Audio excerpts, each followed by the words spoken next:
नमस्कार, NDTV India के इस सोशल मीडिया पेज पर आप सभी का स्वागत है। मैं हूं सोहित मिश्रा। मेरे दाहिने तरफ बीएमसी की बिल्डिंग है। मेरे विजय प्रवीण जी रोहित आपको ये दिखाएंगे। यहाँ पर मुंबई की मेयर किशोरी पेडनेकर बैठती हैं। आपको पता होगा कि मुंबई और महाराष्ट्र में कोरोना का सबसे ज़्यादा असर है। लगातार हम देख रहे हैं कि किस तरह से मामले बढ़ रहे हैं। अब सरकार की ओर से नए एसओपी आने वाले हैं, जल्द ही आने वाले हैं। वो एसओपी क्या होंगे अब तक नहीं पता, लेकिन आज किशोरी पेडनेकर ने हमें बताया कि उन्हें जो जानकारी मिली है उसके अनुसार नए एसओपी ठीक उसी तरह से होंगे जिस तरह से लॉकडाउन के बाद किए गए थे।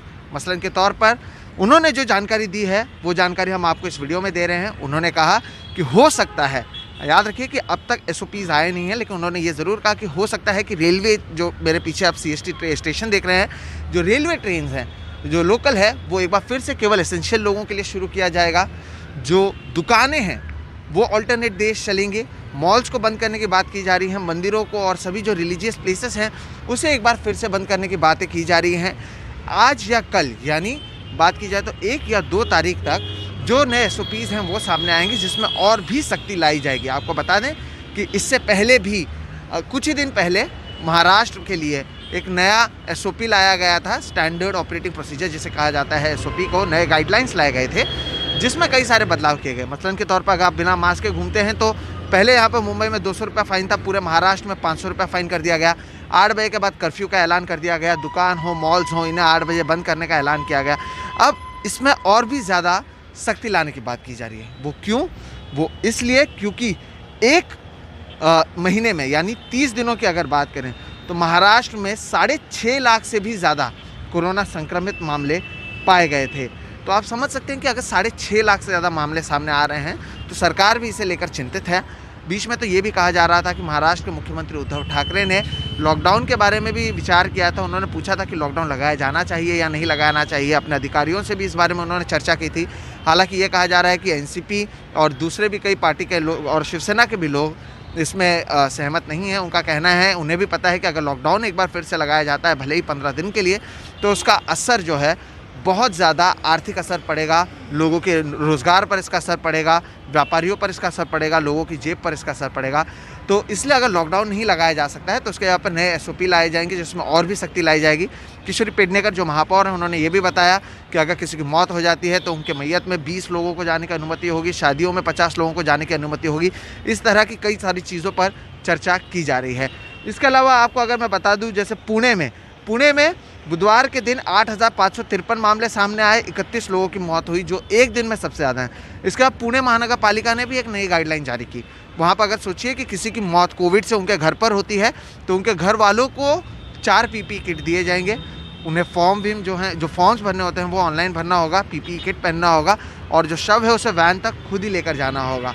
इसके अलावा आपको बता दूँ, नंदुरबार ज़िले में हर रोज़ 400 से ज़्यादा मामले सामने आ रहे हैं। तो वहाँ पर अब 1 तारीख से 15 तारीख तक के लॉकडाउन का ऐलान कर दिया गया है। लेकिन इसका एक दूसरा पहलू भी है। दूसरा पहलू जैसे कि आपको मैं बता दूँ, आज 1 अप्रैल के दिन मुंबई में रेस्टोरेंट और होटल के जो मालिक हैं वो सड़कों पर उतरकर प्रदर्शन करने लगे। उनका कहना है कि सरकार 8 बजे बंद कर देती है, 8 बजे के बाद ही तो लोग रेस्टोरेंट में रात को खाना खाने आते थे, तो हमारा व्यापार जो है वो पूरी तरह से ठप हो चुका है। होम डिलीवरी इतनी होती नहीं है, लोगों के पास भी पैसा है नहीं, लोग खर्च नहीं कर रहे हैं। कुछ दिन पहले से हम देख रहे हैं लगातार कि दुकानें जो हैं खाली पड़ी हैं, कोई वहाँ पर आ नहीं रहा है, लोग ज़्यादा खर्च नहीं कर रहे हैं। तो इस तरह से जो आर्थिक तंगी आई है उसमें अगर एक और एसओपी जिसकी बात किशोरी पेडनेकर कर रही हैं, जो आज या कल तक अपेक्षित है, यानी 1 या 2 अप्रैल तक, उससे जो आर्थिक हालात हैं लोगों के वो और ख़राब होने के जो चांसेस हैं वो बढ़ जाते हैं। सरकार उनके लिए क्या करती है ये देखना अहम होगा। लेकिन ये बात भी सही है कि लगातार मामले बढ़ रहे हैं। अगर लाखों की संख्या में मामले महाराष्ट्र में आते हैं एक महीने में, 6.5 लाख से ज़्यादा मामले, तो कहीं ना कहीं इसे देखते हुए कदम उठाने पड़ेंगे। सख्ती लाई गई है और भी सख्ती लाई जाएगी। जब भी ये नए एसओपीज़ आएंगे हम उसे आपके सामने लेकर आएंगे। लेकिन अभी जो ताज़ा जानकारी किशोरी पेडनेकर ने हमें दी, हमने सोचा कि इसी जानकारी को आप तक एनडीटीवी के इस सोशल मीडिया पेज के ज़रिए पहुंचाया जाए।